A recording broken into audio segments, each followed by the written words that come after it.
Muy buenas tardes, mi nombre es Elizabeth Torres Torresillas y yo les vengo a platicar un poco sobre los aspectos que me parecieron más relevantes del capítulo Dreams of Avarice del libro The Accent of Money de Niall Ferguson. Especialmente este libro me pareció un poco fuerte porque hace críticas bastante fuertes para la época. Me impresionó porque muestra algunos aspectos que tal vez no conocemos o por lo menos que yo no conocía sobre las sociedades, de cómo hacían registros complejos o actividades complejas para tal vez su época.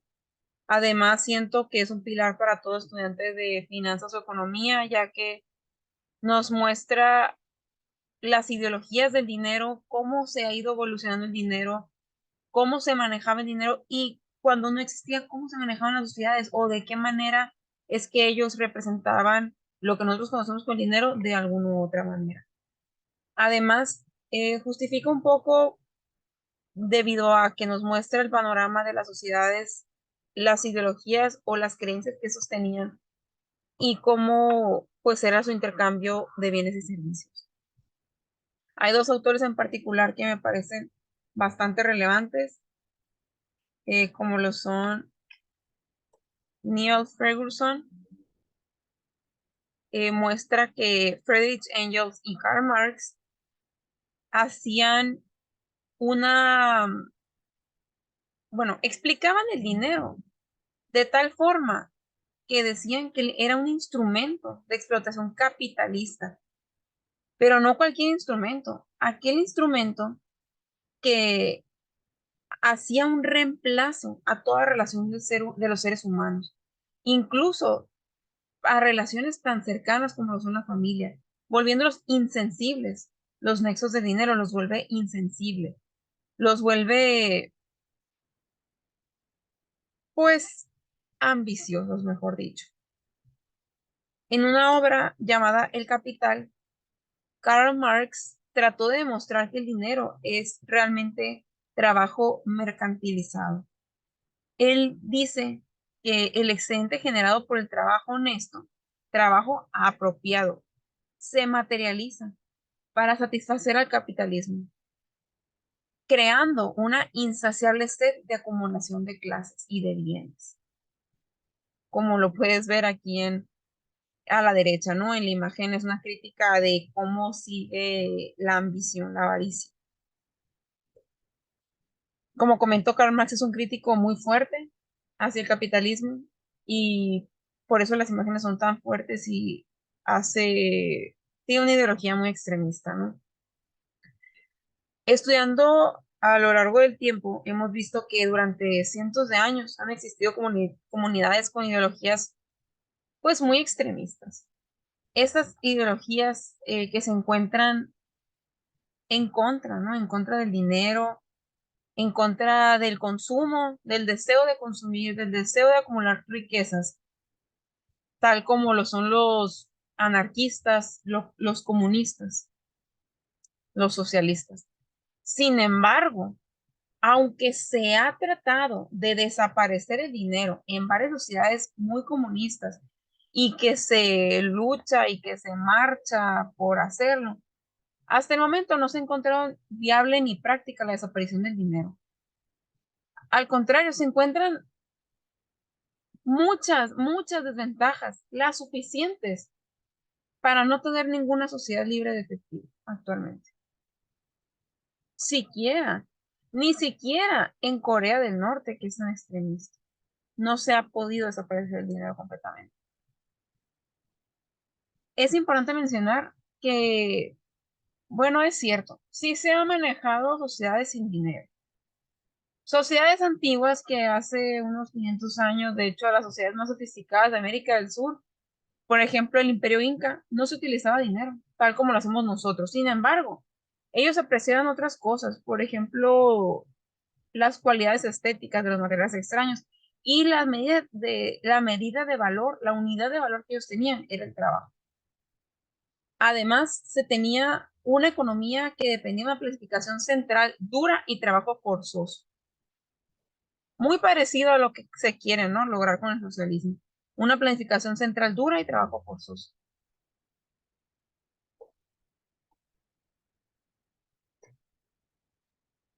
Es destacable que dependiendo de la comunidad de que se esté hablando, es cómo se le asigna el valor a las cosas o qué cosa es lo que tiene valor para ellos.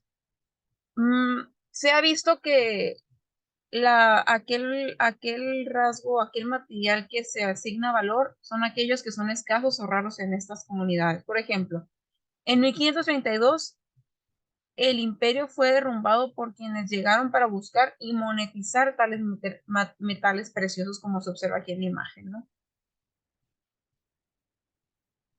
Para ellos significaba mucho, para otros no. Pero ellos llegaron porque ya sabían que se encontraba ahí y lo fueron monetizando. El dinero ha tenido pues muchas presentaciones.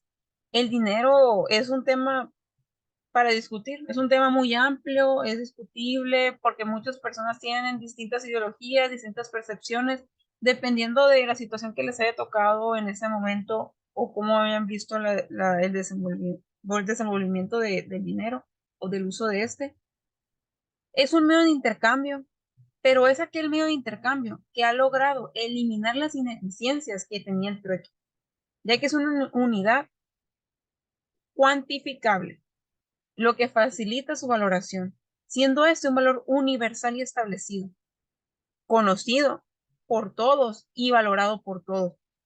Otra cosa muy particular del dinero, o de la moneda, mejor dicho, que no tenía el trueque, es que esta es divisible, es fácil de transportar de un lugar a otro, es difícil de falsificar, o sea que es fiable y es duradero en el tiempo.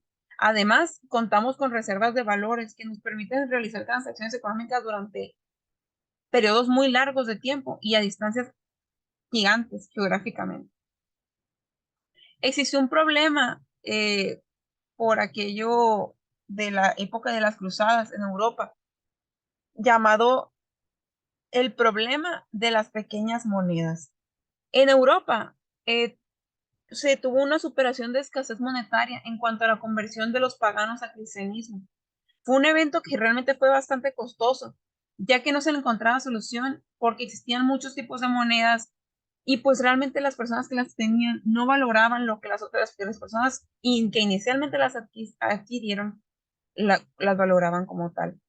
Entonces existía una dificultad para establecer relaciones estables entre monedas con distintos tipos de metales, por lo que la denominación menor estaba sujeta a la escasez recurrente, depreciaciones y desabastos de la moneda en ese momento y en ese espacio.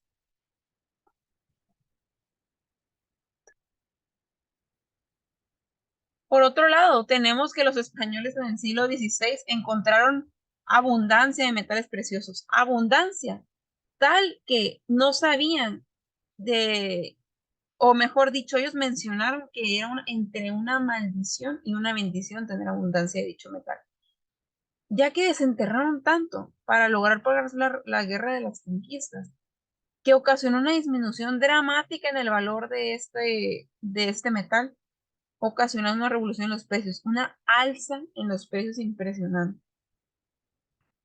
Los españoles lo que no habían comprendido es que el valor de tal metal precioso no es absoluto y que el dinero vale solo lo que alguien esté dispuesto a darte por ello. Por lo que el aumento en su oferta no enriquece al gobierno, que monopoliza la producción del dinero, simplemente ocasiona una alza en los precios. Se ha visto que durante el tiempo, a lo largo de la historia, se ha tenido una relación bastante relacionada, bueno, una relación muy estrecha entre lo que es el valor y el metal, por lo que se han utilizado fichas de arcilla, bloques o láminas de plata para registrar transacciones en productos agrícolas. Se ha observado que cuando los seres humanos empezaron a producir escritos, o sea, cuando apenas empezaron a producir escritura, fue particularmente para realizar registros de actividades de negocios, transacciones. Lo que podemos observar en estas arcillas que se muestran a continuación es que el registro de transacciones eran como reembolsos de productos prestados y estos incluían una fecha para emitir aquel reembolso, por lo que eran bastante sofisticados. Incluso las deudas que estos tenían eran transferibles y existían recibos de cómo se iban pagando. Además, se cobraban intereses con una tasa eh, que actualmente se utiliza. Eso es muy impresionante porque las tasas de interés que ellos utilizaban eran alrededor del 20%, lo que actualmente estamos manejando. Manejaban no solo un interés simple, sino también intereses compuestos, que es lo que actualmente utilizamos. O sea, que estas civilizaciones estaban avanzadísimas, usaban muy complejas maneras de operar y utilizaban intereses compuestos a largo plazo. Hoy en día, además del papel moneda, tenemos lo que es el dinero electrónico. Aquí podemos ver cómo se ha evolucionado el dinero, cómo ha pasado de ser hasta de materias como una vaca, un oro, metal, plástico, o sea, hasta lo que es el dinero que no vemos. Aquel dinero que actualmente es el que está, pues, está gobernando, ¿no? Gobernando todas las transacciones. No necesita ser materializado físicamente y es el que denomina la oferta monetaria. El dinero intangible es tal vez la mejor evidencia de su naturaleza, ya que comprende como una creencia en la persona que nos paga, como antes lo hacían con los pagares, ¿no? Entonces, realmente el dinero se dice que es como una forma de fe. Hay un matemático que se menciona en el texto, que es realmente pues, una eminencia, ¿no? O sea, él hizo una revolución, él fue el que inició las finanzas modernas. Tuvo un inicio gracias a este matemático llamado Fibonacci, introdujo la media dorada, que es una media que lo que nos dice son proporciones repetitivas de lo que se encuentra en la naturaleza. Revolucionó la forma de contar de los europeos utilizando fracciones, introduciendo el número cero, los números positivos, negativos, y esto nos dio paso, las fracciones, los cálculos, a lo que tenemos como conversiones de divisas, el sistema decimal, todos los cálculos de intereses modernos. No, Fibonacci realmente nos facilitó, mejor dicho, lo que es el álgebra de los números, dejando atrás la numeración romana.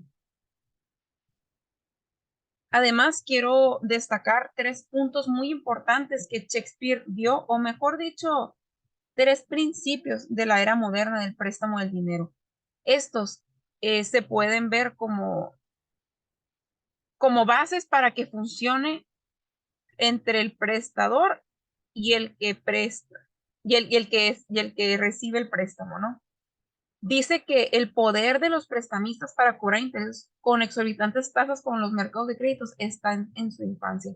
Entonces, realmente el prestamista es el que tiene el poder, el que dice cuánto va a cobrar de interés.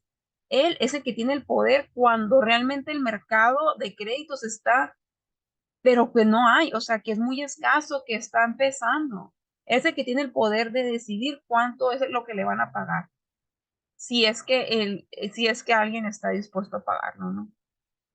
Por otro lado, menciona la importancia de tener reglas, normas, justicia tribunal, leyes establecidas para resolver las disputas financieras sin recurrir a la violencia. Otro punto importante es la vulnerabilidad de los acreedores minoritarios ante los deudores hostiles. Realmente es muy importante que aquellos acreedores pues paguen sus deudas, que eso funcione, que sea viable el préstamo. Gracias por su atención. Esos aspectos me parecieron muy relevantes en la lectura. Son aspectos destacables y que en mí impresionaron pues por varias razones, ¿no? Por ver lo adelantado que estaba, pues la escritura, el conocimiento de los antiguos, cómo ha evolucionado, las ideologías tan fuertes y a veces pues pensamientos tan abruptos que se han tenido en las sociedades. Gracias, espero que haya sido de utilidad.